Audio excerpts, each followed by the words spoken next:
Hari ikibazo mwabajije tuti hari ubwa mbere wabona ni wabaga wabonye amanota makeya ariko watsinze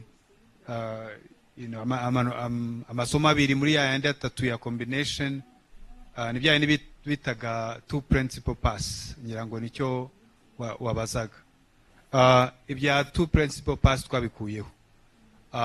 Ni ukuvuga ngo umunyeshuri akora ibizami ukareba uburyo yakoze ibizamini yafashe byose overall agatsinda, ariko atsinze ashobora no kujya muri university abishatse, aho kugira ngo uvuge ngo hari umunyeshuri ngo yatsinze ariko ntashobora gukomeza. Ibyo twasanga biri a bit confusing kugira ngo uvuge ngo umunyeshuri yatsinze ariko ntashobora gukomeza amashuri ye, none se ubwo yaba yatsinze iki? So ubwo rero byo twavuze nuko ibyiza ari uko umunyeshuri atsinda overall ariko yatsinda agashobora kuba yanakomeza amashuri ye. Nuko ibintu niko biteye ubu ngubu.